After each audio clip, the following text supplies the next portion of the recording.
Good morning, and wanted to come here this morning to Monmouth County to sign our application to the President and to FEMA for relief given the storm that occurred this past week. Our application, as you'll see later on when it's distributed, applies to 13 counties in New Jersey which under the FEMA criteria qualify for consideration for extraordinary relief. There'll be Bergen, Cape May, Cumberland, Essex, Hudson, Middlesex, Ocean, Somerset, Union, Atlantic, Monmouth, Morris, and Passaic. And that's based upon, as we've gone through before earlier in the last winter, criteria regarding snowfall and the amount of money expended to deal with the disaster by each municipality. Now, we've already been in touch with FEMA. FEMA will be on the ground here because we've been able to make our application today. FEMA will be on the ground here on Monday to begin their damage assessment, and so we'll hopefully be able to move rapidly through the process of getting the damage assessment done and then getting federal reimbursements to the municipalities and counties across the state who have incurred extraordinary expense with regard to dealing with the storm. First and foremost, I want to thank the two gentlemen standing behind me, Colonel Fuentes, the State Police, and Commissioner Simpson of the DOT. This has been an extraordinary 5 days for them. They have been literally on the front lines of this, out on the road together, dealing with the various issues that have cropped up across the state, which I'll detail for you in a moment. But these are the type of really extraordinary leaders that I'm proud to have as members of my cabinet. And when you have a crisis like this, there's not any one person who can deal with this crisis. There are literally hundreds of people across government who have to deal with it, but they need to have that kind of leadership. And the leadership on the ground that Commissioner Simpson and Colonel Fuentes showed over the course of the last 5 days were extraordinary. And I thank them both personally a number of times over the phone and then in person again this morning. And I want to thank them again publicly for what they've done on behalf of the people of the state. I also want to thank the Senate President.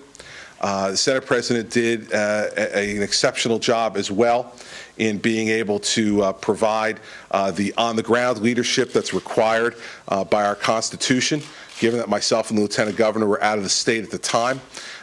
Senator Sweeney and I consulted on all of the significant decisions that needed to be made during the period of my time out of the state.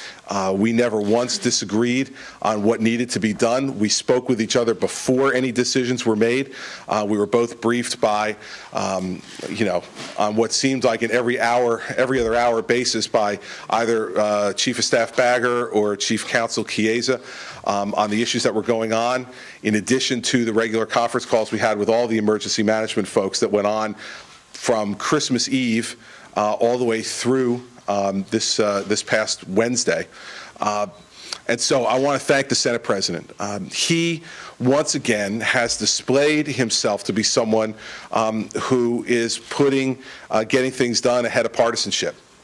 And while other members of his party decided to use this as an opportunity to once again bang partisan drums, the Senate President decided, as I did, to put the people of the state of New Jersey first and not any partisan considerations. And so I thank Senator Sweeney for grabbing the baton for those 5 days and for doing it in an exemplary fashion.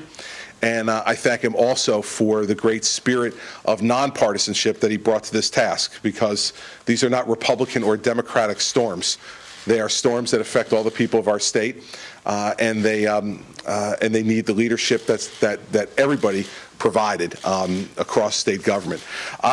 Lastly, I want to mention just a few folks too before I get into some other issues. Everybody who's involved at DOT did an extraordinary job. There's Bill Carter, Jim Hogan, John O'Hearn from the New Jersey Turnpike Authority, who is here with us, John Cifelli from the Turnpike Authority, who really captained the real cleanup that needed to be done here in Monmouth County, which was the epicenter of what went on in this storm. I want to thank those folks in particular for their hard work, and the folks at OEM at the State Police, who under Colonel Fuentes' leadership worked as a team with DOT and the rest of the administration to get things done. I'll just give you some perspective on this. 2,200 different pieces of equipment were deployed during this storm. So that you know, we started to discuss this in earnest. The state police began on the 22nd of December. The governor's office was looped in beginning on the morning of Christmas Eve to begin to discuss this. I participated in conference calls, as did my senior staff and relevant members of the cabinet, beginning then frequently throughout Christmas Eve and Christmas Day. There was a significant change in the forecast from Christmas Eve to Christmas Day. On Christmas Eve, we were talking about a storm that was not going to be anywhere near the size this was. Christmas Day, that began to change and became more serious as Christmas Day went into Christmas evening. Still without a great deal of certainty as to just how bad it was going to be, but we certainly knew that it was beginning to become worse. We were communicating with each other and adjusting our plans the entire time. I participated in those calls, as did my senior staff, as did members of the cabinet, in laying out the groundwork for how we were going to deal with the problem.